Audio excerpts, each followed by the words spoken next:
Bismillahirrahmanirrahim. Assalamualaikum warahmatullahi wabarakatuh.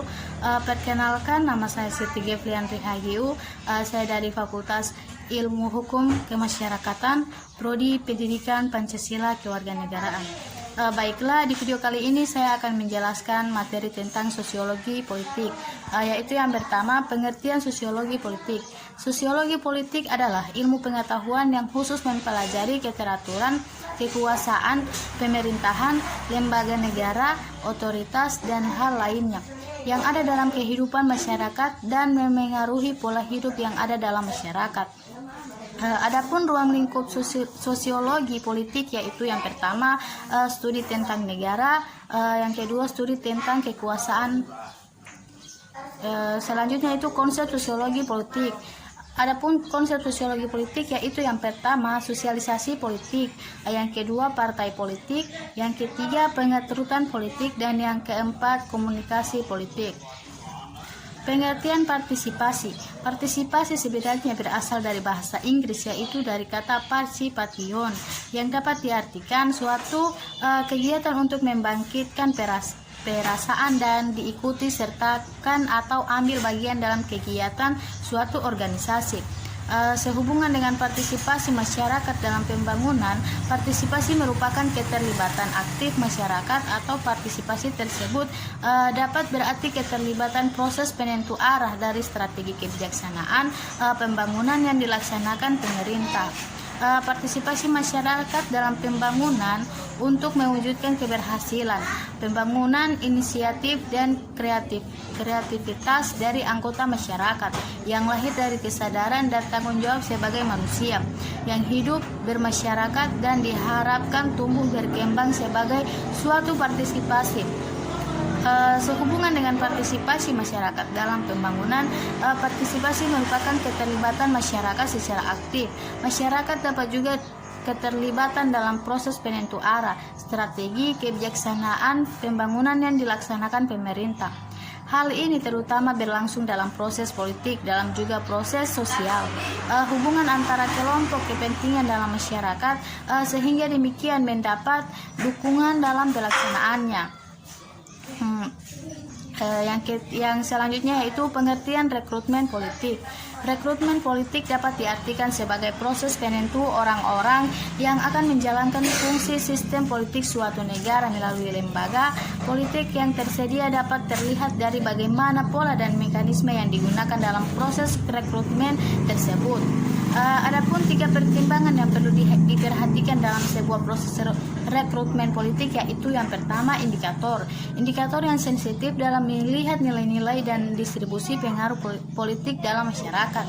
Yang kedua, pola-pola rekrutmen politik menjadi bahan refleksi bagi masyarakat. Dan yang ketiga, pola-pola rekrutmen politik menjadi indikator penting untuk melihat pembangunan dan perubahan dalam masyarakat.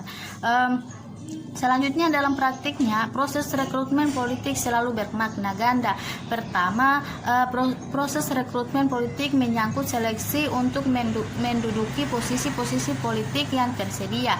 Kedua, proses rekrutmen politik menyangkut transformasi peran-peran non-politik warga yang berasal dari berbagai macam budaya agar layak memainkan peran-peran politik.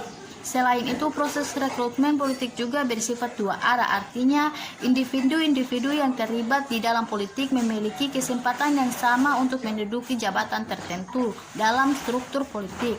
Adapun proses rekrutmen politik tersebut dapat dilakukan secara formal atau melalui seleksi yang diselenggarakan oleh lembaga politik, maupun secara informal atau melalui mekanisme orang dalam tanpa seleksi.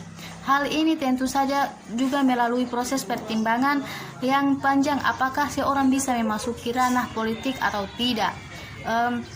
Selanjutnya itu tentang komunikasi. Komunikasi politik adalah komunikasi yang melibatkan pesan-pesan politik dan aktor-aktor politik atau berkaitan dengan kekuasaan, pemerintahan, dan kebijakan pemerintah. Dengan pengertian ini sebagai sebuah ilmu terapan, komunikasi politik bukanlah hal yang baru. Komunikasi politik juga bisa dipahami sebagai komunikasi di antara yang memerintah dan yang diperintah.